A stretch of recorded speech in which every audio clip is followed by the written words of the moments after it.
I'm here. I'm here. How is everybody tonight? Hopefully, you are all doing well. Wonderful. If you guys will look, I think it's under you should see a tab that says polls and quizzes. I'm just curious how everybody will answer these. So I've created a little quiz there. It's got 10 questions on it. It should be active. Um, just kind of want to see, where everybody's understanding is. Uh, of this project because I think it's really important.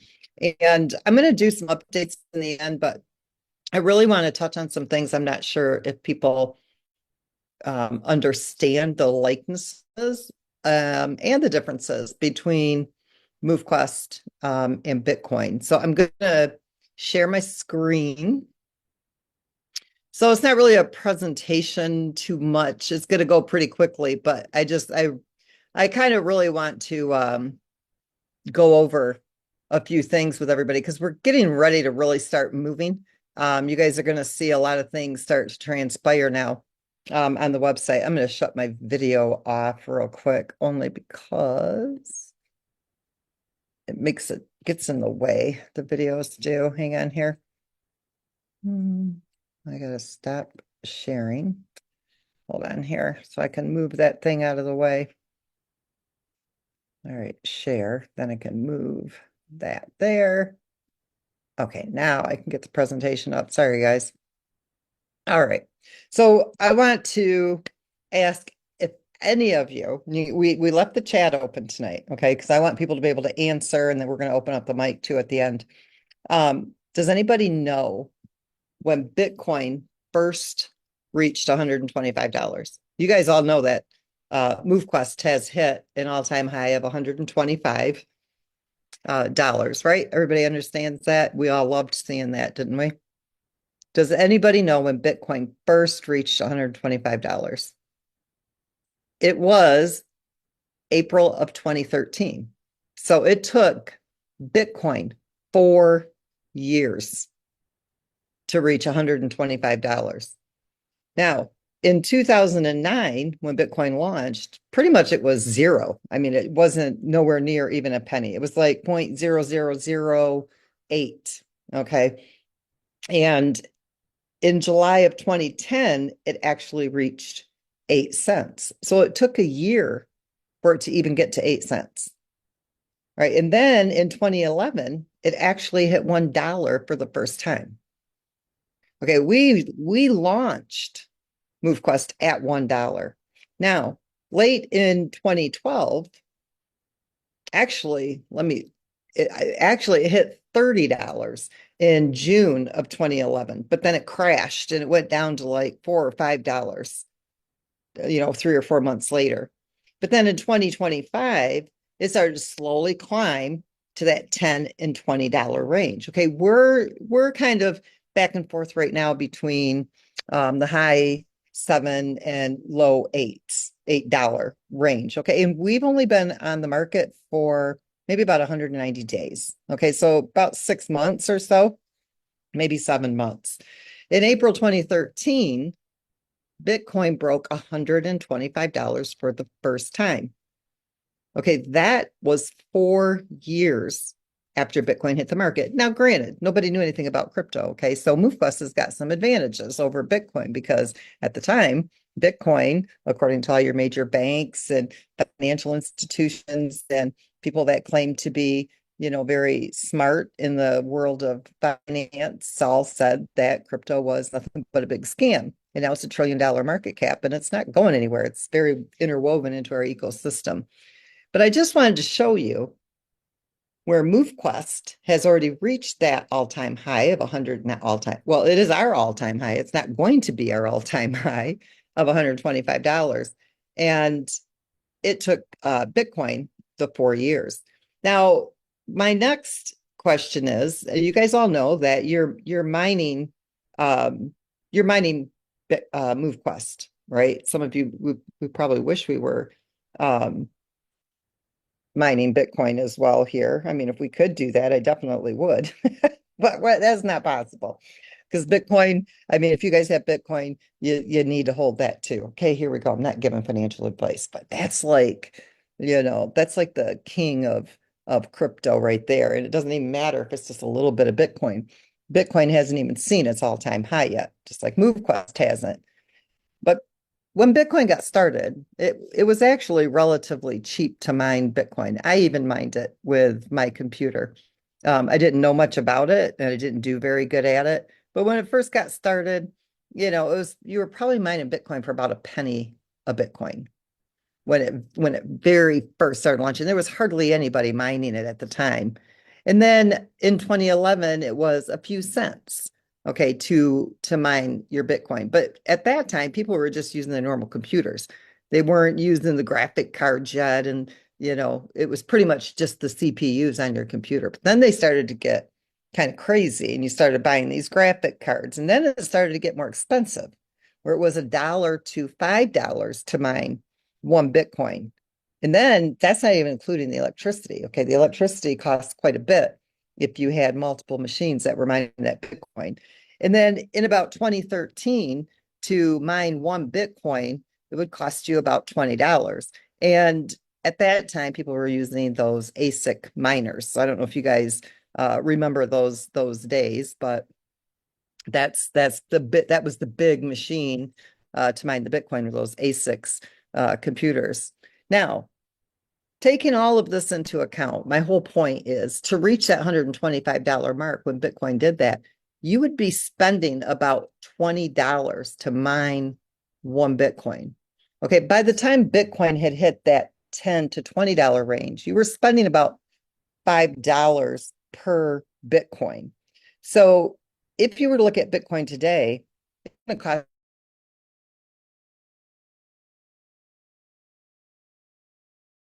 Now, what I'm trying to explain to you is that when you're mining for crypto, it does cost money. Hopefully everybody can hear me because it says my internet is unstable. So I just want to let you guys, I wanted you to understand that the fees, the mining fees that are here that you're spending, that's normal. Okay. And that's also the self-sustaining ecosystem. And I don't know if you guys realize it or not, but Bitcoin is also a self-sustaining ecosystem. And we have quite a few likenesses to the Bitcoin ecosystem.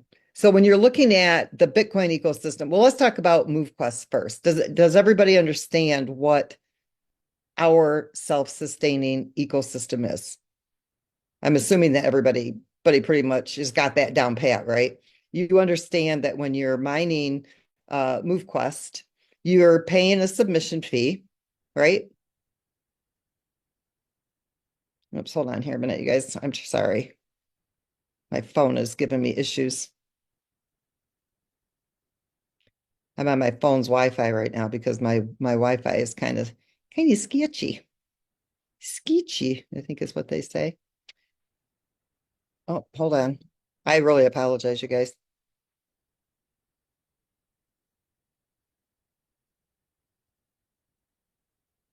What the heck is going on with my stuff here? Oh well, it doesn't matter. Our ecosystem, you've got those fees that you're going to pay when you're submitting. When you mint your miners, there's a fee. When you submit your proof of physical activity, there's a fee. When you go into the hatchery, there's a fee. When you go into the evolution contract, there's a fee. And all of this is building that liquidity. Okay, that becomes that self-funding ecosystem. And that's very similar to what Bitcoin has. With Bitcoin and their self-sustaining ecosystem, it's coming from the miners. Okay, everybody who is mining the Bitcoin token or coin, because Bitcoin is a coin and we're a token. They validate those transactions. Okay, that's how that network is secured. They're rewarded Bitcoin for their work. And that's what creates that motivation, or that's what incentivizes people to continue validating those blockchain transactions because they know they're going to be rewarded Bitcoin. So it didn't matter to them what it costs to mine. because they seen it. They had that vision. They understood what they were involved in. They understood that they were mining for Bitcoin and they were validating these transactions. And so the mining costs they had, the electricity, the hardware, that actually created that real economic demand for the Bitcoin. Bitcoin also they have that halving mechanism, and we also mirror Bitcoin's halving mechanism. Okay, so with Movequest, you are submitting that proof of physical activity. That's what's validating those mining rewards that you're receiving. Okay, that's the comparison between Bitcoin and the Movequest. Now, the halving, we do the same thing. Okay, we have a hard cap, 21 million Movequest tokens, just like Bitcoin has a hard cap, 21 million Bitcoin tokens. And we distribute them in the same manner. And we have the same number that goes out each year. And we use the same 4-year halving mechanism. And you do that because it reduces the supply. So in the beginning, it's a little heavy, but in 4 years, Bitcoin or Movequest is going to go through a halving. August 1st, 3 years from August 1st coming up, it's going to go through the halving, just like Bitcoin does. And so it'll only be half of what's actually being mined today. Now, Bitcoin is completely decentralized. That means there's no central authority. There's no government, there's no company, there's no individual. It's all open source code. And anyone can run a node to verify the transactions, okay, that maintain that decentralization. Movequest is completely decentralized. Everything is on chain. There is nobody that is managing or controlling the Movequest project. Your mining, your proof of physical activity, everything you do, you are making calls to smart contracts that are recording this to the blockchain. The transaction fees for Bitcoin, those replace the block rewards. So as these block rewards decrease, transaction fees actually sustain the miners long term. This is Bitcoin. And it's the same here. All of these fees that you pay, that sustains the market value of the token, the liquidity pool. You as an individual do not come to this project and create the token pair and inject it as liquidity. And that's what all your other projects have you do, because they don't have a self-sustaining ecosystem. But we mirror Bitcoin only using proof of physical activity. It's also got that immutable ledger. Bitcoin transactions are recorded on a public, immutable blockchain. It prevents all fraud and it ensures your security. Everything you do with Movequest is recorded to the blockchain. It makes sure that there's no fraud and it ensures your security. It removes the need for banks, any intermediaries, or any third parties, and you have full control of your assets. There is nothing with Movequest that can go in and say, okay, you can't have those tokens. Okay, you can't transfer those tokens. We can't pause. We can't block. We can't call back. We can't burn. We can't do any of that stuff because that Movequest contract's been renounced. You are in full control of your assets. If you lose them, you lose them. We can't even go get them back if you did lose them because we have no authority to do that. Bitcoin's limited supply, that 21 million market cap, just like what we have, or hard cap on their token supply, that ensures that the demand grows over time. Same with Movequest. It's going to continue to grow, and we can't mint more tokens. Okay, we don't have an unlimited supply. We can't change the amount that goes out each year. It's written into the tokenomics. And there's no reliance on new users. Okay, so that's the key thing about a self-sustaining ecosystem. Your Ponzi schemes, they rely on new users. Bitcoin doesn't rely on new users, and Movequest doesn't rely on new users. Now, even if no users were to join Bitcoin or no users were to join the Movequest community, they still continue to function because it's secured by miners, it's sustained by fees, and it's driven by community demand. It's a completely community-driven project.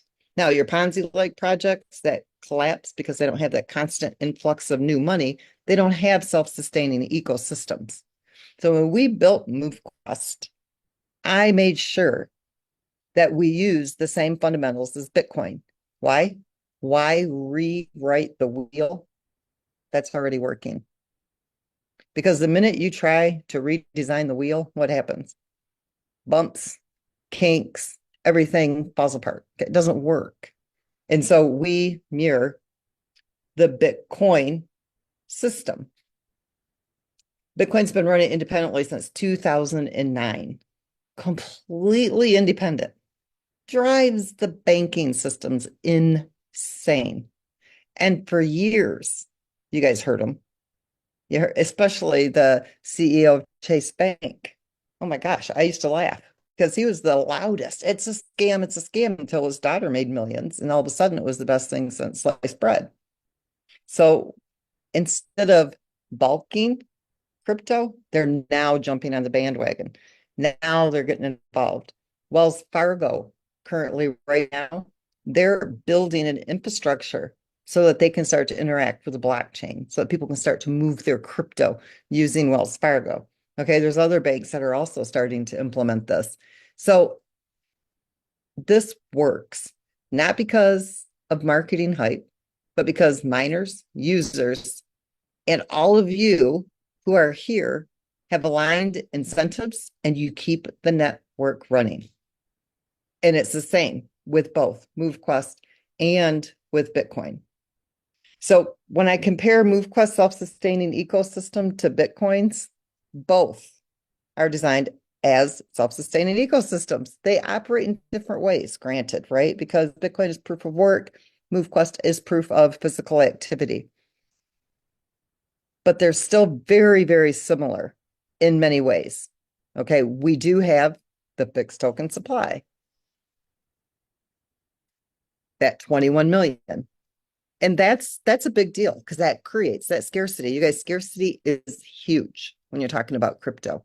That's why we have the hatchery, okay, because that creates that scarcity. Those of you who are holding those tokens, you stake them into the hatchery and you're earning even more MoveQuest. Every single day, you're earning 0.001846 per MoveQuest that you have in that hatchery contract. Plus, you got your miners for that. Mining is the core earning mechanism. Okay. That is the core feature of Movequest. It is the core feature of Bitcoin. Bitcoin's proof of work, Movequest is proof of physical activity. So both are using those decentralized mining mechanisms. Okay. And that's how you are mining those tokens with no centralized control whatsoever. No reliance on new users. Okay. And I keep hounding on that because I really want people to understand that it is the ecosystem that sustains that liquidity, that market value of the token. If MoveQuest never brought in a new user and we only were working with its current community, the MoveQuest token would probably fall down into the $2 to $3 range and it would be sustainable at that level. And so every time you were mining your MoveQuest, you would be right around that $2 to $3 mark. Why is that? Because every day 2,500 more are coming into circulation. So 2 months ago, when the bottom floor was around $8, there wasn't 60 days times 2,500 MoveQuest that had gone into circulation. So you have to remember that the floor drops every day because 2,500 more MoveQuest are going into circulation. But it sustains itself based on its current ecosystem. Now, we are growing and people love the project and people are getting engaged and our community is growing every day. So what does that mean? That means more people are engaged in the ecosystem. That means that there is more demand for the token. That means that there's more liquidity because every day there's more people submitting. Every day there's more people evolving. There's more people joining the hatchery. There's more people that are unlocking dock slots. There's more people that will be coming in through the leasing. There'll be people that will be joining with challenges, and all of these engagements within the ecosystem is what sustains that liquidity pool. It also incentivizes people. People are motivated and incentivized to mine Bitcoin because of the rewards, right? And you're incentivized to become more healthy, to become more active, to get up and run and walk and jump and hop and skip and dance and, whatever it is that you do for your physical activity. Why? Because you want to mine that Movequest token. And the more you move, the more intense your movements are, you're going to earn more Movequest. When you submit, if you're in the hatchery, you're earning even more MoveQuest tokens because every single day when you submit or within the 48 hours, so your submission cards can't expire. If they expire, then you didn't get to earn those extra MoveQuest rewards that you have in the hatchery. But that's kind of like a boost. So it motivates you even more to become more physically active and to make sure that you're submitting that proof of physical activity. Bitcoin has got mining difficulty. Okay, the more people mining Bitcoin, the more difficult it becomes. The less Bitcoin a person can actually mine. Okay, it becomes competitive. How much computing power do you have? What type of machinery are you using? How much electricity are you willing to pay for? That's going to determine how much Bitcoin you're going to be able to mine. With MoveQuest, the more users that are engaged in our community, the more difficult the mining for MoveQuest becomes. But the market value begins to increase because the larger the community, the more engagement in the ecosystem, the more market value is there for that MoveQuest token. And so even though you might be mining less MoveQuest, the MoveQuest that you are mining is much more valuable than what it was prior. And just like Bitcoin transaction fees sustain the ecosystem. MoveQuest, the transaction fees sustain the ecosystem. I took a very long time to study Bitcoin, to study the foundation, the fundamentals, the mechanics, the whole operational part of Bitcoin to make sure that I could take and make MoveQuest operate just like Bitcoin. Now, when I was giving you the comparisons of the market values of Bitcoin and MoveQuest, that shows you that with only about 4,200 people submitting every day, MoveQuest still reached all-time highs faster than Bitcoin. With less than 5,000 people submitting daily, it took Bitcoin almost 1 million people, okay, to hit $8. We're not even close to 1 million people. MoveQuest has 1 million people. We're already past what Bitcoin's market value is today.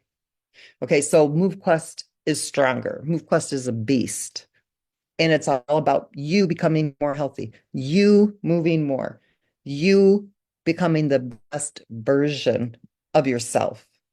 And that fixed token supply that we have, you don't see many projects with 21 million. What you see is projects that have hundreds of billions and even trillions. I've even seen quadrillions of tokens, and I'm thinking, what are these people thinking? Okay, it's hard enough, okay, to keep the market value stable with 21 million max supply. And these projects will tell you, oh yeah, you can spend $100 and you've got 10 million tokens. All that tokens got to do is get to 0.001 and you're wealthy. Well, good luck getting to 0.001. They'll be lucky if they hit 0.00001. Okay, when you've got trillions of tokens. And when you're talking about billions and hundreds of millions of tokens, the day that those tokens will ever see $1 probably never happened. But they sell people on that idea. I hold a lot and it only has to do a little. The problem is that little it has to do is a lot. And so we completely mirror what Bitcoin does. This no reliance on new users for sustainability. I don't know if people realize this or not, but we don't even use the money that comes through when people mint a miner. All it does is go back into the vault. It doesn't ever get spent. This project never sells Movequest.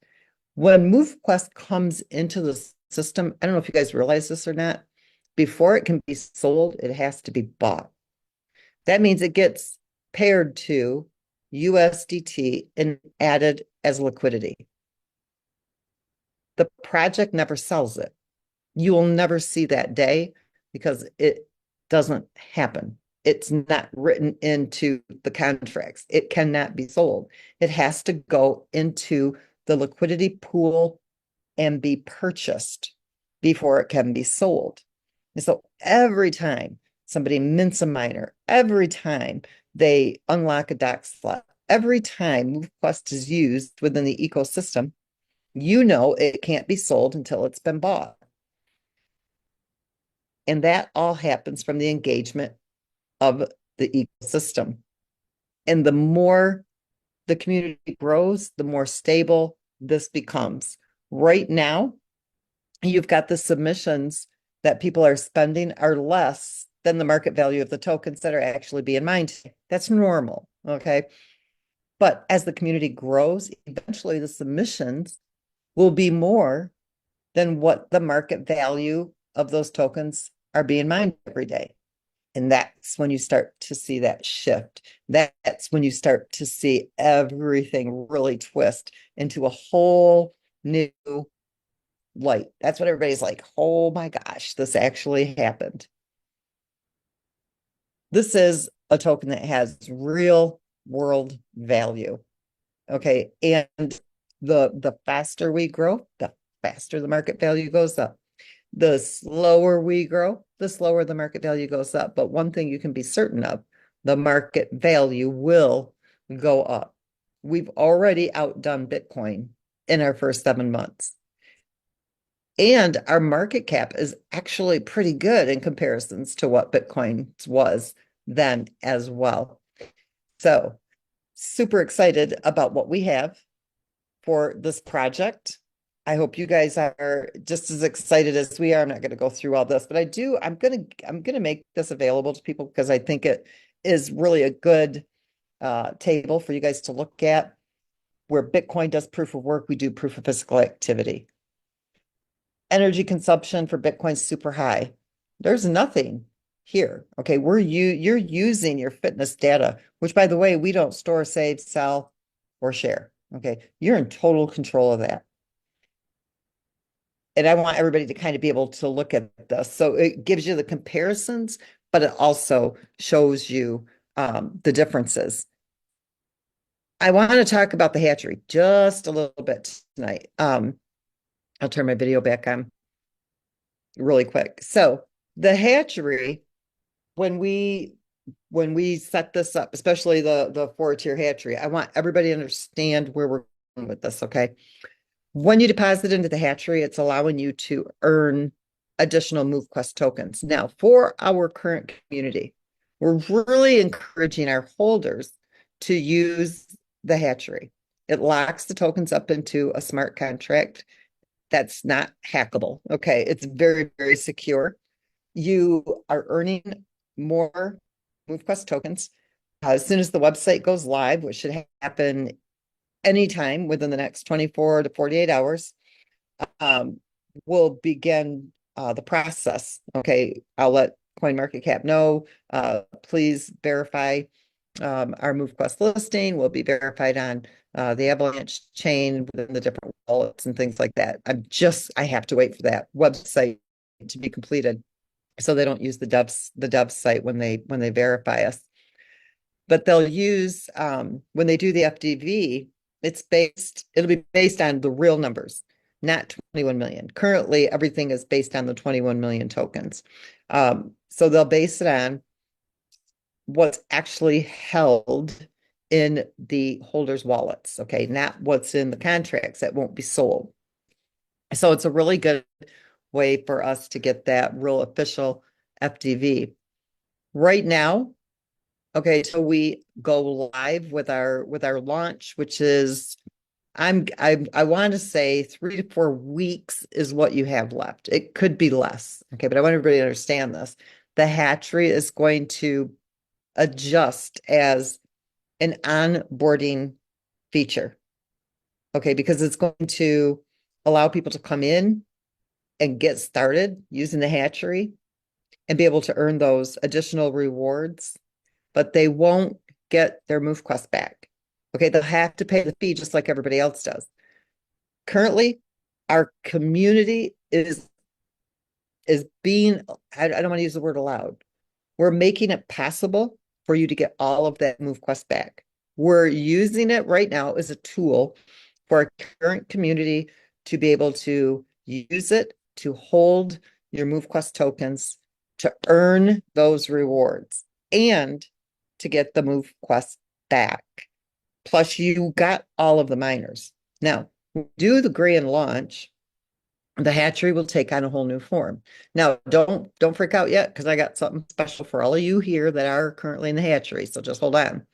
But I want to explain to you that when people onboard, the MoveQuest fee will adjust. It'll be slightly lower, plus the AVAX fee, because the AVAX fee is part of that liquidity. So they'll still pay the same amount. Okay. If they wanted 16 Vanguards to do the Titans, it would cost them I think $3,600 in total. It will still cost them that in MoveQuest and in AVAX. Okay, a combination.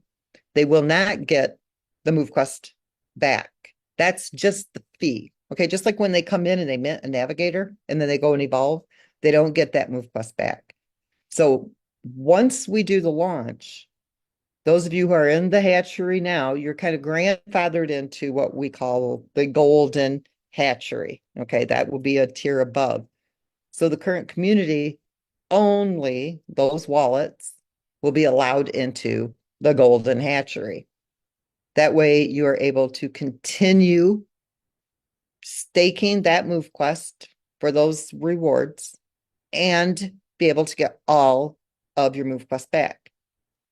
But once we do the launch, that ends. Okay, so any of the community who doesn't take advantage of the hatchery, you will never be able to get into the golden hatchery and you will not get your MoveQuest back. So it kind of bumps you out of the hatchery. The hatchery becomes a mechanism for people to onboard and to be able to earn those additional rewards. It's a way for them to boost the MoveQuest that they're receiving. But all of you who are currently in this community, you get that perk.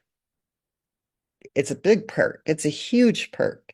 It also makes sure that when the hatchery is completed, you don't have this race to the exchange to sell all the MoveQuest. Okay, this right now is being used as a reward for our holders. And those of you who are holding, you will be able to roll right into the golden hatchery. It's not going to cost you an AVAX fee. You're just going to roll into it. You're not going to get miners, and it's going to continue to allow you to mine those tokens. Nobody else will ever be able to enter that golden hatchery. It's only for you guys. And when the last wallet leaves it, it'll be over. Okay, so it will only be for those people who are currently in the 4-tier hatchery. When your 222 days are up, you will have the option to roll those MoveQuests right into the golden hatchery. But it will only be those wallets that are currently there now up until the grand launch. Now, it's a great time for you guys. You've got builders and different people who are saying, well, we're going to wait until everything launches. This is a really good time to engage them into the hatchery because there's only, like I said, 2 to 4 week window. Okay, we've got the Web3 that they're actually in the they're actually uploading it into production right now. We really want to test that a little bit more. The leasing is ready. I want to explain to you guys a little bit that's going on with the delay in these contracts. This project, as I say all the time, it's crazy, okay, how complex it is. And all of these smart contracts have to communicate with each other. Avalanche block time is 1 to 2 seconds generally to process. So these contracts, the gas consumption has got to be right on target, because if it can't communicate with all these contracts and bring that information back by the time that transaction times out and fails. And so right now they're fine tuning these contracts so that they are able to retrieve the data that needs to be retrieved almost instantly, keeping the gas fees low, and make it so that they can complete before the 1 to 2 second block ends. Okay. So right now we're just really fine tuning that. If you have, a million users who are here and we don't have this piece done precise and very efficiently, it will cause issues in the future. And so we are struggling with that just a little bit. Nothing that won't be solved. We always solve everything. It's just a matter of, it's all math again, in making sure that we've got these smart contracts just working like a greased wheel, that they're very efficient, that they're only retrieving data that absolutely needs to be retrieved. For example, when you submit that proof of physical activity, it has to retrieve that data, send it over to the hatchery so that you can get your rewards there. Okay, now if you submit the data, it goes to the hatchery, and then your 222 days are up. It's also got to know that that wallet can now be released and it can go into the golden hatchery. Okay, there's all these things. They all have to communicate. And so that's what we're fine tuning. But bottom line is we have an amazing project here. We always think of our community who's gone through the bumps and bruises with us first. We want to make sure that you guys benefit very, very well from this project. So hopefully everybody understands what I just shared with you. Next thing I'm going to do is if anybody has anything they want to add, I don't want to do support questions, but if anybody has anything they want to add to this, your experiences, how excited you are about the tokens you are mining, anything like that, I am going to open it up tonight for people to do that. If you have customer support questions, take it to customer support. I don't want to do that here. My brain's too tired for that. Those of you, real quick, if you guys were in the original hatchery and you canceled those miners, remember, so that you could go into the tier 4, please send. This was taking me hours, because when you would cancel a hatchery card, it shows as a claim. So some of you are like, I already can tell, way into Movequest, because some of you have got 100 miners, 50 miners, 40 miners. And I'm like, whoa, okay, you guys are serious, which is great. But I'd have to go through every single one of those. Okay, did they get a miner? It would have the miner ID. They didn't get the miner, then it would just show the Movequest come back. But then I had to go and figure out what was Movequest market value at that time. So I knew if you had a Vanguard, if you had an Explorer, if you had a Trailblazer. Finally, I just said, forget it. It's taking me days. I don't have the time for this. Send in an email. I have verified who was in the old hatchery, who is in the new hatchery. You send me what you canceled. I make sure that you're in the new hatchery, and I am sending you out your miners. So send them to hello@movequest.com. Some of you have got some different emails, okay, and they're bouncing. And at the end of the day today, I tried to send out an email to everybody that said, thank you for the information. Your miners have been sent. And I signed it with my name.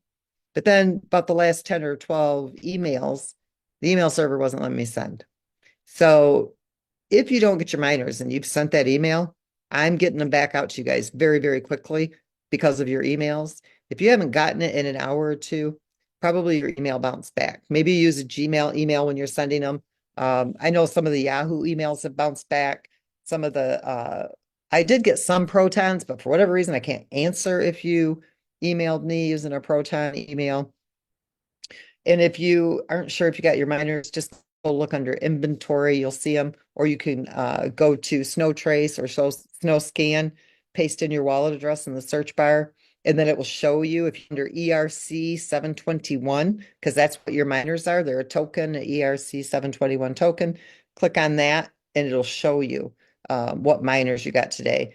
Some of you I wasn't real sure about, so I bumped you up to the next level miner because I don't want somebody to be without. If you feel like you were missing something, send in an email. But I'd really like to wrap this up in the next 2 days. Right now, I think we're about 100 people that still need to get them, out of about 500. So most of them have them. So if you've sent me an email in the last 3 hours, I haven't sent those out yet because I was getting ready for tonight's presentation. But yep, I'll check the spam folder. All right. So anybody have anything they want to add? Raise your hand and we will bring you up. Okay, Lynette, Miss Lynette, it's gonna give me a minute because I have to actually pull them over. So, Okay, I'll let you. You wanna handle uh, that part? well, I'm not very good at hold this. on one sec. So, um, go right ahead, Miss Judy. Hey guys, thank you for taking my query. I just want to clarify something now with regards to the hatchery. Now, for those of us who were already in the old hatchery and who have, let's say, up till the last few days of this month here for our vanguards to mature, uh, will we still be able to go into that new hatchery? Because I know some of us didn't cancel it in order to go into the other Yeah. hatchery because there was just a few days left.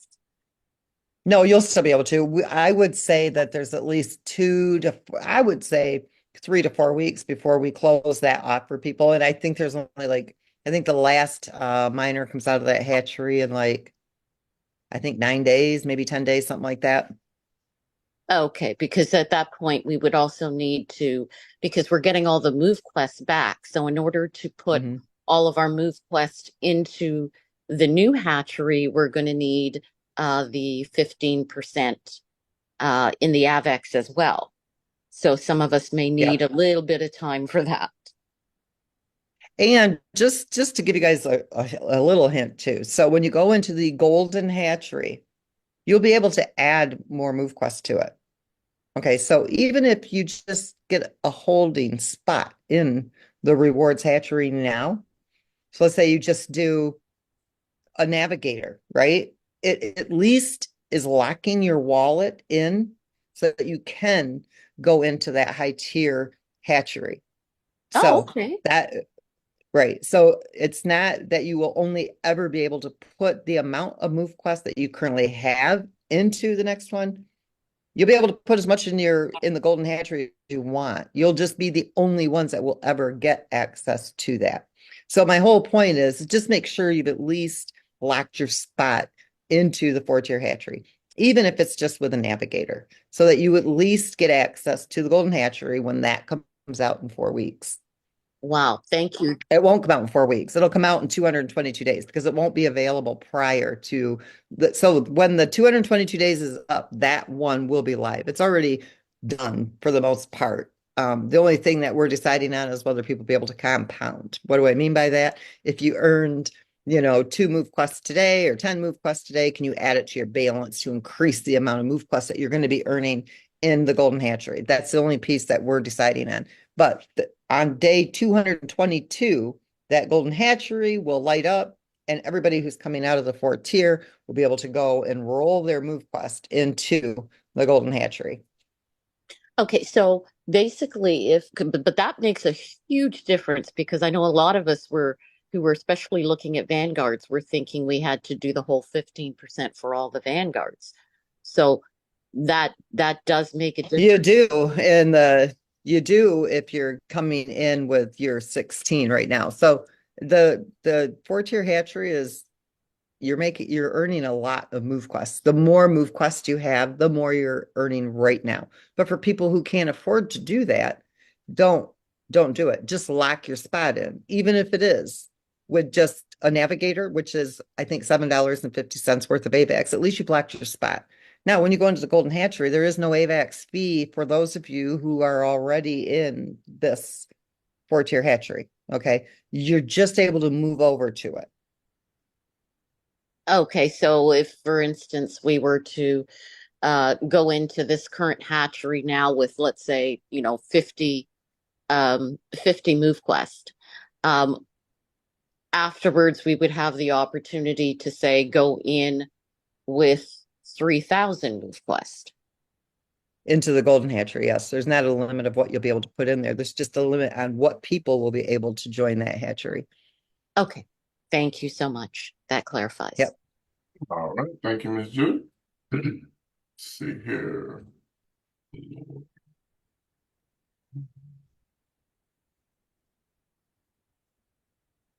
Mr. Edgar, go right ahead. I believe. Yeah. Good evening, Good evening. Hello. Lynette. Thank you. Thank you so very much for your transparency. You're welcome. When I first came into this, I had just had surgery on my lower spine, my L4 and L5, Ouch. and I was off work for 10 and a half weeks, recovering, getting better. I've been back to work now for a month. But during that time and everything, Movequest was my tool to get me back into shape. Awesome. And I just really just closed my mouth, opened my ears, listened to what everyone was saying and how they were doing things. Financially, I couldn't jump into it the way I wish I could, but through the hatchery and everything, I started building. And then when you did the 4 tier, I was surprised and everything. I accumulated 100 MQTs. I was out 10 and a half weeks, but I accumulated 100 MQTs, not even realizing it. And then when the Yeah. 4 tier came up, I was able to just go ahead. I just built two. I did, what was it, four of the Explorers and like six of the Vanguards, I believe it was. Yeah. And it was just like, bam, it was just there. Yeah. And I got really excited about everything and just listening to everything and what you've done, just the transparency and everything being just fully decentralized and everything is never seen anything like this before. I've been in this Yeah. system, I don't know, since probably 2018 and had a lot of ups and downs and everything. But this right here for me is what is my promise to something happening for the good in the future. But I just wanted to Yeah. thank you. Thank you for being here for me and for everyone else. No, that's awesome. Thank you for being a part of the community and trusting us. We've worked really hard on this. We want everybody to win. We want everybody to make so much money you don't even know how to spend it and become so healthy and fit and just enjoy life with a project that you are in control of. You don't have to worry about it going anywhere. You don't have to worry about bad actors or greed. It's not here. Yes, ma'am. It's That's here the for biggest thing. everybody. It's mine. I control it and everything. I Yep. don't have to listen to somebody else tell me, well, you can't do that this week. You have to wait till later. You know, Right. it's mine. And Yeah, you don't. I hodl. I do the same thing with my Bitcoin. I hold. So Yep. I'm one of those that you'll never have to worry about. Yeah. Yeah. I'm always going to have MQT and everything stashed away. Yeah. I mean, we love it that our people are able to sell when they need to. That's great. And for those that are holding it, I mean, obviously, the holders always end up winning in the end because the market value goes up so high. I mean, look at Bitcoin right now. People were selling it when it was a few $100s because they just couldn't see it. And those that have held it, and I've held quite a bit of my Bitcoin, um, and at the market value it is right now, I still don't want to sell it. It's like, yeah, but I know it's going to hit $1 million. Like, I am not selling that Bitcoin. You know what I mean? And that's, you have both types. And that's what, if you have a solid project, they both can do it. And I know people get disappointed when they see the market value go down. I mean, that's normal. And this is a very good market value for the number of people that we have in the community. And not only that, but for the very little amount of time that we have been listed. And, less than 1,000 people that decide to get involved and come in through the hatchery and evolve, there's 16 vanguards to titans. You guys will see the market value. I'm telling you, less than 1,000 people. The market value will be headed up towards that $100 mark again. It doesn't take much. What you're seeing right now is steady. because people are really waiting for that, to come off of the dev site, to go up on the .com site. We've gotten everything submitted, well, ready to submit, I should say, to Apple, so people won't have to use test flight here in a few more weeks. They're just going to have to go to the Apple, store, download the app, getting it in there as Movequest on both Google and, excuse me, Apple. So a lot of things I think have slowed down growth. But once all of that rebranding is done and we do that grand launch, I think that this is going to take off so fast that people won't even realize what's happened. Like, it's one of those things that's just going to happen overnight. So those of you who are holding, you guys will be very happy that you did. Like, I know how solid it is because I know the time and effort that we put into building this over the last 4 years. So I'm 100% confident. And I know a lot of people still have to, proof is in the pudding, right? And people have been burnt so bad in the crypto space. But I love hearing your testimonial. I wish you a speedy recovery. I've got back issues myself. I was in a brace for 4 years when I was a teenager for scoliosis. Nothing compared to what you have had. I've not had to ever have back surgery, but I know when your back is bad, it's hard to even put a smile on your face. So I can tell you're pretty happy, go lucky guy, and I'm glad that we were able to help you as well. All right. Thank you, Mr. Edgar. All right. We have Brian Orr. Go right ahead, sir. Oh, hey, my name is Curtis. I'm using my friend's account. Oh, okay. Logged in on. Can you hear me? Yes. Yep. Yeah. I just had a quick question about the actual the claiming process. Because it's not like a technical issue. I'm just asking it. Like, I tried to claim today. I have like 76 days of claims. And is there because I know in the hatchery you can choose how many you want to claim, like 1, 2, 3, 4, 5. Is there a way to code the claim so you can claim 10 days at a time? Like you say, do you want to claim 40 days? So you get 4 charges or $4. So the problem with that is the time that it takes for the smart contracts to retrieve the claims that you want to claim. And so what ends up happening is it times out and then you have a failed function. And so Gotcha. what we've done, we have to optimize everything. If we go beyond 10, it causes issues. We did try it with 20 and 30 before, and it would time out and it would not give you all of the Movequest that you needed because the transaction timed out. Yeah, you still had your claims, you didn't lose anything. Then you had to go back and you had to spend more money.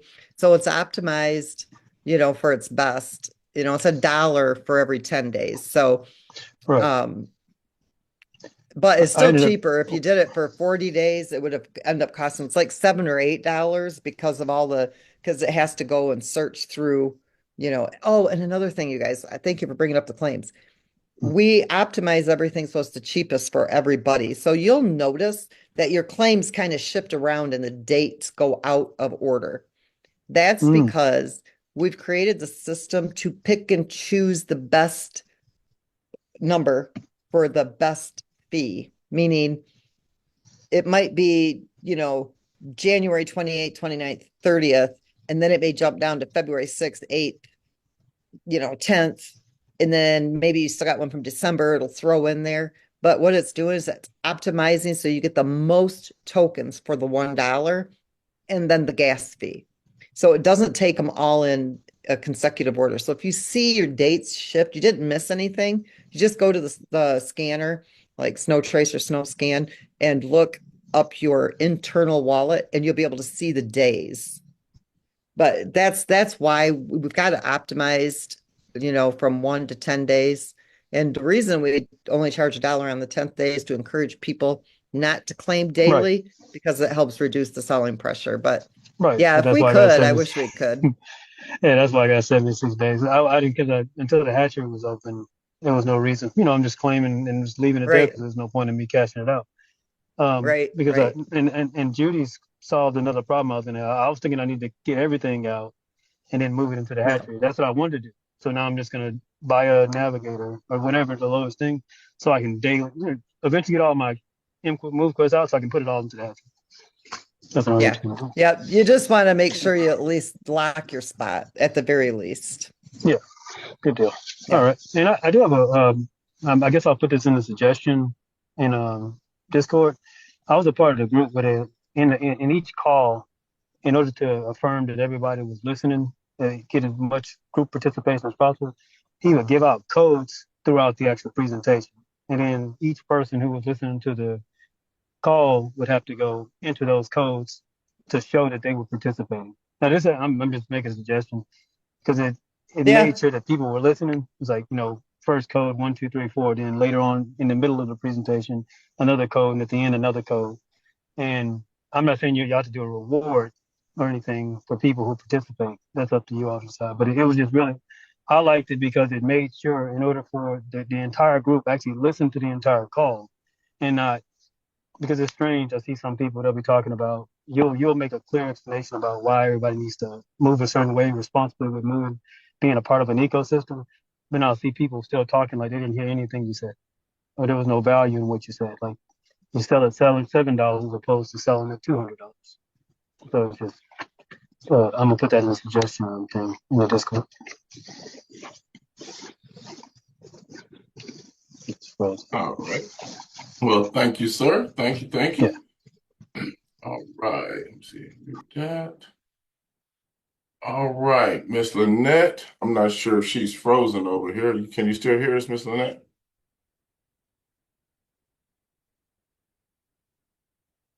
I think she may have gotten frozen and has to jump back in here. We'll give her a quick moment or a brief moment to chime back in. Let's see here. There she is. There she is. All right, you're muted. Hold on. Hold on. Let me get this out the way. There you go. Yeah. Okay. Yeah, I don't know what happened there. That's weird. Now we can hear you. We can hear you now. All right, we got two more hands raised, and then we have some questions in the chat or in the Q&A. So let's see here. Miss Beverly, go right ahead. Hi, Lynette. Hello, Hey. everyone. So, general question related to the launch and not, submitting each day, claiming periodically for not claiming. So, I have not claimed in maybe 90 days or so. And I'm just wondering, will there be any issues with the launch and not claiming, or do you recommend that we claim during the transition, or any insight there? That's all I have. Nope. There won't be any issues whatsoever. So we've migrated everything into the new smart contract. So everything will work seamlessly. Nobody will have to do anything. You won't even know it really. You'll just download the new app and carry on as usual. Thank you. Yep, you're welcome. Oh, wait. Oh, I do. Sure. Wait, I'm sorry. No problem. This That's may okay. be, you can let me know, just because I've been around. When I read the white paper 4 years ago, I jumped on board because it was very intuitive to me what the future held. So I do want to ask concerning the BNB, the BSC network. Any insights I'm there, glad or you brought any? that up. Okay, thank you. Yep. So what we've been working on is being able to figure out how we're going to make all of these chains that we're going on work without having separate liquidity pools. And the Binance Smart Chain, everybody has to understand, there's about 500 people on the Binance Smart Chain compared to, more than 5,000 over here. So what we're doing over on the Binance Smart Chain with the grand launch, we're getting all of the smart contracts. Avalanche is actually a very difficult chain to build on compared to the Binance Smart Chain and some of these other ones, but mainly because of, well, I'm not even going to get into the technical side of it, but by getting the Avalanche really done, completely, we're able to go over and build up the Binance Smart Chain and the Kai chain the exact same way that the Avalanche chain is built on. Then we'll be able to go up on any chain within 24 hours. The good thing about all of this is that And those of you who are on the Binance Smart Chain with that Movequest token, you'll have to, we'll be letting you know here in the next couple of weeks how that's all going to work. There will only be one Movequest token. It will be the Avalanche. That will be the primary original Movequest token that will be wrapped and bridged on all chains. So one liquidity pool for all chains. So we don't have to worry about, well, people are going to, liquidate on Avalanche to go over to the Binance Smart Chain, or from Binance Smart Chain to go over to Base, or to go over to Polygon, so it's going to be the one token wrapped and bridged to all chains. So those of you who have your Movequest here, if you understand what I just said, it's not going to be 21 million Movequests per blockchain. It's going to be 21 million Movequests across 8 blockchains. Okay. Now that's a big deal for the Binance Smart Chain. So we will be working with those who have Movequest on the Binance Smart Chain to get them Movequest from the Avalanche chain as well. They'll be able to convert it over to the Avalanche Movequest. And then from there, now we don't have to wait for each chain to stabilize, because there'll be one pool across all chains. So that's huge. So that's part of what we've been working on, Beverly, for the Binance Smart Chain. Even if we had the Binance Smart Chain duplicated where Avalanche is, it still wouldn't do what Avalanche is doing, because there still is only the 500 users or so over on the Binance Smart Chain. However, we are diligently working on making sure that the Binance Smart Chain is as strong as Avalanche, and that all future chains are as strong as well. And again, like I said, with only 21 million Movequest across all 8 chains. So it's not going to take long for the Binance Smart Chain, to snap right back into where it needs to be. In fact, it will get there very quickly. So I do have a lot of things that are taking place over there on that chain. Again, even Kai chain, we're working on bringing that one around as well. So you'll see those 2 chains come up shortly after we do the grand launch for the Avalanche chain. But I think the key thing that should excite everybody here is that it will just be one Movequest, one liquidity pool will be wrapped and bridged. So you will not see multiple liquidity pools with multiple Movequest tokens. That's a huge deal for everybody who's here right now that are actually mining this Movequest. If you think that, only getting a quarter of a Movequest or half a Movequest a day isn't worth it, trust me, it is definitely going to be worth it. This is probably one of the things I've been keeping under my hat, but because you just brought it up tonight, I think this should excite everybody, because that's going to be a huge turnaround for the Binance Smart Chain, as well as all the other chains that we engage with. And we'll be able to bring the other chains up a lot faster, because we don't have to wait for one liquidity pool to stabilize, because they'll all be operating on the same pool. Thank you. You're welcome. That's huge.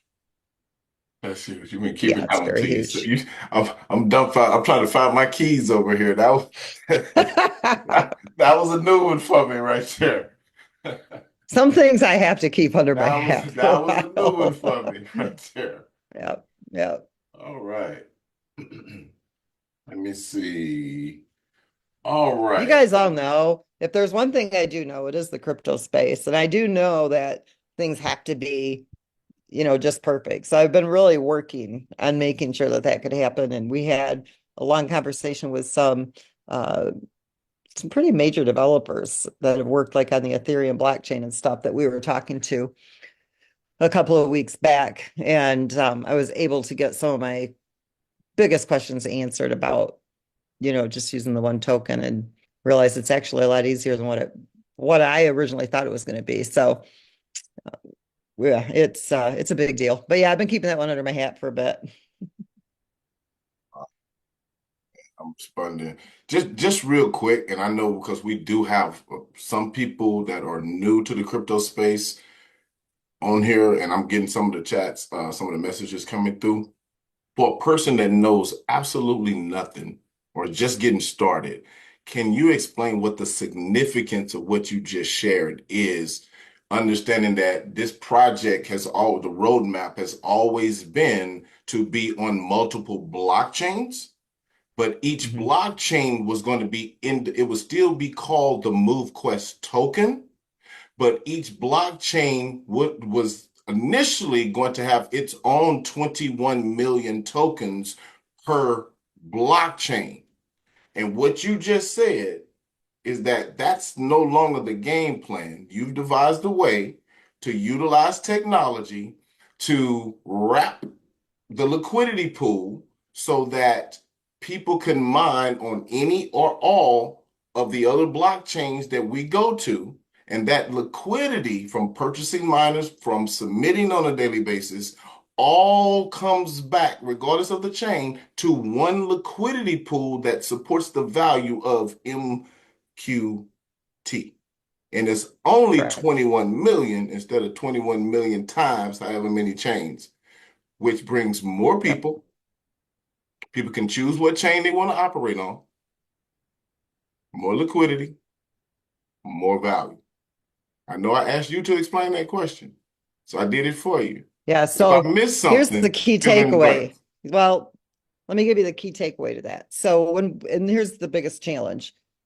If let's say, okay, Avalanche is doing great. I mean, honestly, I know people don't, you've seen the $125 and you see the $8, and I see people get upset, and it's like, yes, this is fantastic. Go show me another project that's been on the market for less than, 9 months. I think we were only here 7.5 months. That has a market value of $8, where people have already converted over $25 million of their MoveQuest into USDT and cashed it out to their bank. It don't happen. It's very solid. But the biggest challenge was this. We bring up Polygon. Okay. We bring up Base. We bring up Arbitrum or any of these other blockchains. And we have 21 million tokens on each chain. 21 million for Base, 21 million for Polygon, 21 million for whatever these chains are going to be, right? And there's a couple, they change periodically because there's some really new, good, great ones that are actually pushing above some of the ones we wanted to use. But what would happen is you would sell your MoveQuest on Avalanche because now you want to go buy MoveQuest on the Base chain or one of the other chains. So you could buy those miners. That hurts that liquidity pool, but it boosts this one. You got a problem there. So I had to figure out a way to make sure that all of these, that it was just one liquidity pool across all chains. Now you don't have to sell your MoveQuest on Avalanche to go buy miners on another chain. You just go buy the miners. You didn't have to sell it and from one pool to get involved in another pool, because now there's just one pool across all. So that's the number one key factor. So you can be on multiple chains and it won't hurt any of the chains liquidity pools, because they'll all be operating from the one pool. That's the biggest takeaway. The reason, and a lot of people ask me, why do you want to be on so many chains? Okay, so whenever I do something, I always go big. I don't think little, small. I think very huge. And even when I was a kid, my dad would be like, "Can't you just be a secretary?" Nope. This is what I want to do. Then it would be some big time corporate lawyer and blah, blah, blah. But always had to do everything, too big. And with MoveQuest, this is a huge project, guys. Okay. And I see huge. Like I want to make and create a project where there's so many millionaires. You guys just can't stand it. Um, and so when I'm looking at this project and I'm thinking, okay, we got to have this, we got to have this, we got to have this, we got to have that. I got to make sure that it's strong for everybody. I got to make sure that, you don't have to spend and keep spending and keep spending. Have to sell over here so you can go buy over there so you can take part on all the blockchains. I want everybody to be able to benefit from everything that's here. I want everybody to be able to be the best versions of themselves and the wealthiest that you could possibly be. And we've taken our time, and I know, like some of the delays and stuff, because I'm a perfectionist. And everything that has gone into this project, trust me, it has been challenging. It has been difficult. Probably 9 out of 10 people would have quit. My biggest ultimate goal for this project is to be the best project in the crypto space. I want to be bigger and better than Bitcoin. Bitcoin was the first one to hit, right? So of course it's not perfect, but it's got a major market value. I want Movequest to surpass Bitcoin in unimaginable ways. And by being on multiple blockchains, when we have 1 million users, you see all the shit show projects that are out there. There's scams, they take your money, the rug pulls, they run with your money. There's nothing there. When Movequest becomes that top project in the crypto space, we have 1 million, 2 million, 5 million, 10 million users. Guess what? A new project hits the market. All they have to do is airdrop their token into our distribution airdrop contract. And we've given them an audience of 1 million to 10 million people who are instantly engaged in their project. Why? Because we vetted them. They did it right. They got a self-sustaining ecosystem. They're a promising project. And now we decide what projects go to the top. Okay, now I tell you guys, I'm a big thinker. That's the ultimate goal, to be the biggest, the best project on the market, to be able to, the best way to put an end to the scams is to beat them at their game, right? So in order to make it to the top, you got to airdrop into our airdrop engine so that our community wants to engage with your project. We give you instant eyeballs. We give you instant engagement. We instantly take you to the moon, but you got to do it right. And if you're not doing it right, you don't get into our airdrop because you'll never get vetted and you'll never get approved. That's the whole big goal. That's the ultimate goal for me with Movequest. We've got a long way to go, but I never quit and I usually get what I want. So I think we'll see it happen. All right. Real quick, Miss Lynette, just because I'm getting the same question over and I'm over. a Scorpio. Somebody just asked, what's your sign? I am a Scorpio. I just want to make sure everyone is completely clear, and I'll state it and you can just tell me where I'm wrong if I'm wrong. We currently have the 4-tier hatchery. Everybody has the ability to enter into the 4-tier hatchery, whether it's with a navigator all the way up to a vanguard, at whatever level they're able to do so. Between now and the time that is turned off, that is cut off, and a new hatchery is implemented or brought to the fold. All of the wallets. Only till the launch. Here's the thing. Right. When we do our grand launch, they won't get the Movequest back. And those people from that forward on, that becomes an onboarding tool. They won't Right. get into the golden Right. hatchery. Right. Which we know these dates can change or whatever. So I'm not giving a Right. date. I'm just giving a window to wrap your head around potentially or whatever. So somewhere in the next 2 to 4 weeks, 3 to 4 weeks at least will be that open window for individuals to be able to get a wallet address with MQT in it and obtain a card and enter the existing Tier 4 hatchery. The existing Tier 4 hatchery is the golden hatchery. They're synonymous because you got into it before it was closed. A new hatchery will be brought forth for everybody else to participate in after that cutoff, and that hatchery will not. No. Okay. No, So, okay. this is the 4-tier hatchery. It will remain the 4-tier hatchery. The golden hatchery is the new hatchery that will open up on day 222 from the first day we started. And the wallets that are in prior to launch are the only wallets that will be able to enter into the golden hatchery, because that one's got some other perks. You'll be able to add Movequest to it. We're deciding if you'll be able to take your daily Movequest earnings to compound, to add up to the additional Movequest, what the dates are going to be. We may even have some different values if you lock it for 90 days, if you lock it for 120, if you lock it for 222 days, your earnings would be higher. So there's some things we're still doing for that golden hatchery, but it will only be those who are this hatchery here will always be the same. what's going to happen is that when we do the grand launch, it's going to change. So we'll change the values. It'll take a little less Movequest, same amount of AVAX. So it'll cost the same as if you minted and evolved. But in the hatchery, you earn the additional rewards. They won't get the Movequest back. They'll still have to spend Movequest and AVAX. It'll be the full cost of what it would be to do an evolution. So people coming in using the hatchery won't get a discount. They'll just get the Movequest earning perks of the tier 4 hatchery.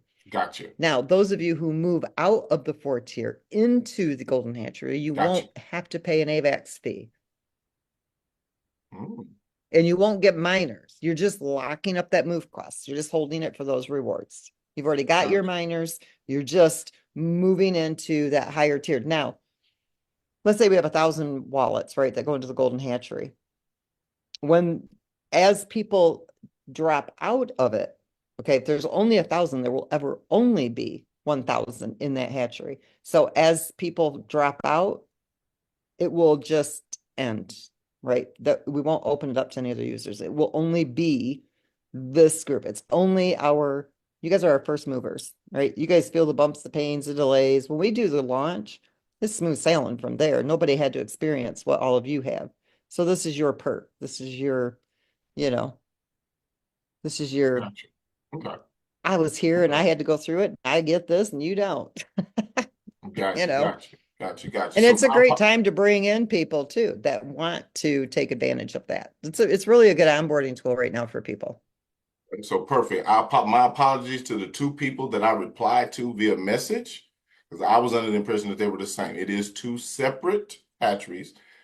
Your wallet address is grandfathered and will be allowed access to the golden hatchery as long as you get into the existing tier 4 hatchery prior to the release of the new site, and we move forward here in the next few weeks. And you'll be able to, that's not a one only in the golden hatchery. You can enter it as many times as you want, and you can add additional Movequests to it as well. Perfect. It's just only going to be there as long as this first, tier 4 movers are still in the hatchery. When the last person doesn't, which I don't know if that'll ever happen, doesn't deposit into it, then it would just fizzle out. But no, you can enter it as many times as you want. You can add as much Movequest into it as you want. You can continue to add into it.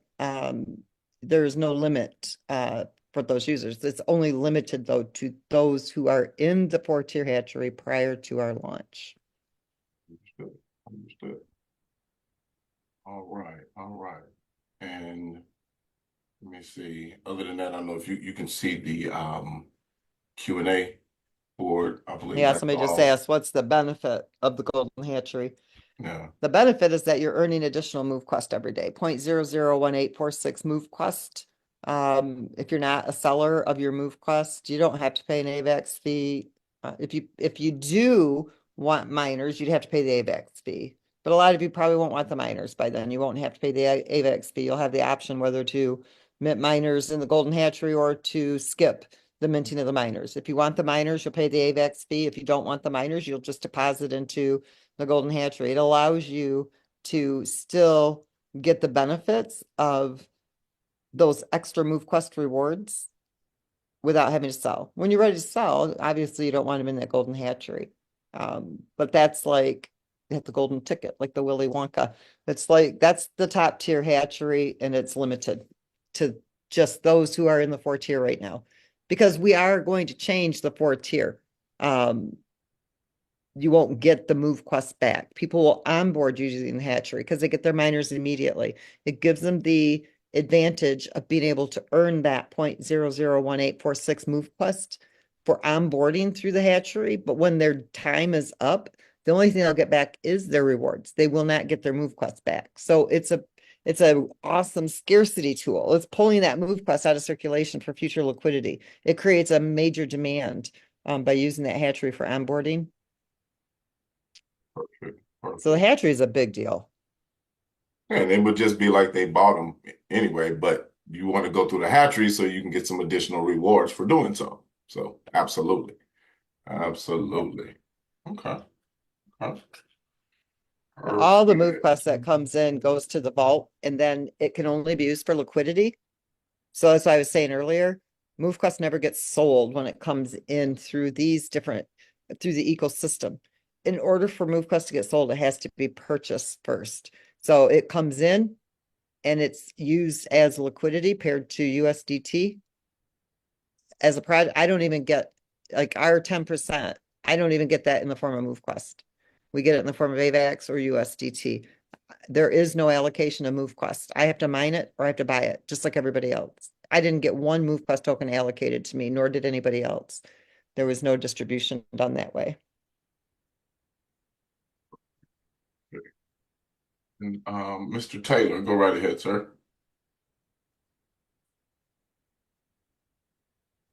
Thank you, sir. Question, and I don't know if I understand this right. In the future, with there being one liquidity pool across the blockchains, will that Mhm. be a hatchery for each chain, or will we be able to take MQT from each chain and put into the hatchery, this hatchery? There'll be one hatchery as well. One Movequest token, one hatchery, one airdrop. Everything's just one. It's all distributed from one. So if you're on it's still 2,500 Movequest tokens that go out, and it would just combine the global shares as one, and those tokens would go out accordingly. Okay, so we can take Same thing the with the hatchery. MQT from Binance later and put into the hatchery, add to the what we already have to the golden hatchery. Yep, the Movequest on the Binance chain will be converted. There'll be a smart contract that will be created, and you'll deposit the Binance Smart Chain Movequest into that contract, and you'll be returned Movequest tokens on the Avalanche chain. Okay, all right, and that'd be for each chain. The same thing for each chain that you go into later. No, because Binance is the only one where we actually had minted Movequest. So that's the only chain we ever have to convert. There's not been any other Movequest tokens on any other chain that's been minted. So from here on out, it just operates the way it does on Avalanche. And it's just one contract that's managing multiple chains. Okay, thank you. Yeah, you're welcome. Good. All right, all right. Well, I'll let you direct us from here, Miss Lynette. If you want to grab some more of these questions, many of them are repetitive of things that, I'm sorry, things that you've already answered, but you can kind of skim and see if there's anything else you would like to address. Yeah, so just so everybody understands, when you create a contract, right, everything is written to the blockchain. We can't change something that's already been recorded to the chain, which means you deposit it into the hatchery, which means you're going to get them all back. So even in 3 weeks, okay, let's say, or 4 weeks, if your hatchery, the incubation period isn't up, and when we change zero Movequest. So right now it says, let's say in the code it says Movequest return true. It'll say Movequest return false. That doesn't affect anybody who has already been written to the blockchain as true. Okay, it only affects those that are coming in under the new figures, okay, for the hatchery. So it will not affect you. So when you enter and it says you get them all back, you get them all back when your time is completed. But when we do change it and we say, okay, it's an onboarding tool, you don't get the Movequest back. It's only those that come in from the time that we set that and we actually transact that, record it to the blockchain, that it takes place for all wallets after that, after it's been recorded to the blockchain. All right. Is there anything that you did see that I missed? Um, GFAM will be converted most likely to into Movequest, but I'll let you know on that. We're still working all the details out for the Binance Smart Chain. When we do Binance Smart Chain, we want it to come up extremely powerful. We want it to come up as powerful, or to be able to become as powerful as Movequest on the Avalanche chain very, very quickly. So I'm being very meticulous at how I'm doing this. This stuff don't happen overnight, guys, so you're just gonna have to be patient with me, but it will be the same price across all chains. So if it's $125 on the Avalanche chain, it's $125 on the Binance Smart chain. Got it. Got it. And this one came in several times this evening as well. I know you've addressed it before, but as far as the reserve tokens, um, from individuals that, prior to the new hatchery coming on board are asking, when will there ever be a time where they'll be able to see what that balance is? Not necessarily when it's being distributed, but will there be an accounting of how much it may be sitting there? Yep. So they're working on making sure that you guys have that data available as well. So we're trying to bring up the Web3 design, the new design. And once that's done, then they're going to be able to go and there's a lot of stats that you guys are going to get, and that is one of them. Now, it probably won't be there on the day that it launches, but it's going to be very shortly afterwards. If there are stats too that you guys want to see that we're not showing, or that you think would be good stats for you to see, let us know that too. Go through Discord or send it into hello at movequest.com because we can pull all this data from the blockchains if people want to be able to quickly see it. And we can list it on the stats. But yes, you'll be able to see how much Movequest that you have in the rewards hatchery. And that will, I wouldn't count on it the day that the site comes up, which should be any time now, but very shortly. So that you do see what you have. And as soon as that market value goes up and that liquidity stabilizes, those will start to go out. There just has to be a demand for them. There's no reason to saturate the market and just have them be sold. It would not be a good thing. So we want to get them out to you as fast as possible. And the last one that I can see that hasn't been touched on is the GFAM. I know we're going to convert the MQT. Will there still be some type of conversion for GFAM? We're not sure 100% what we're going to do with the GFAM. I still have some work I'm doing on that. There may be a couple of things that Binance Smart Chain is going to do that the other chains won't do that would keep GFAM. It would probably always be a low valued token. We're going to burn 2 billion, just so everybody knows. There'll only be 500 million GFAM tokens in circulation. Just that's the one thing I am 1000% positive of. But we're still not 100% sure what we're going to exactly do with the GFAM. So I'll let you know on that too. Gotcha. It takes me a while to put everything my brain thinks into working order. And I've got a lot of things that I'm mapping out for the Binance Smart Chain at the moment. Perfect, perfect, perfect. As always, Miss Lynette, we definitely appreciate your time, and I mean, you dropped some bombs tonight. Well, very welcome, very welcome. So, I'll let you let me know whether or not there's anything else you want to address or share. If not, we'll go ahead and let everybody go and absorb all the information that they have received tonight. Yeah, two things. One, there was the last question. They will be separate. You'll see what your claimable Movequest is, what your reserve Movequest is. There'll be two separate data sources that are coming in. And I do want to say one other thing in regards to cheating, because I know people kind of say, well, what difference does it make if we're contributing to the ecosystem? The end goal, it's not just about being the best crypto project on the market, but it's also being about the most efficient when it comes to the health data and that proof of physical activity. So I want everybody to know ahead of time, and don't be surprised when you hear this happen. We are working diligently at making it so people can't manually enter their physical activity. If somebody walked 1,000 steps today and you're doing 20,000, but they can go in and use their fingertips to type in 20,000 steps, they're stealing MoveQuest from you. They didn't do the physical activity. But for some reason, there are people out there that have justified this in their mind. Well, I'm contributing to the ecosystem. I paid for the miners. I'm, submitting the proof of physical activity, I'm contributing.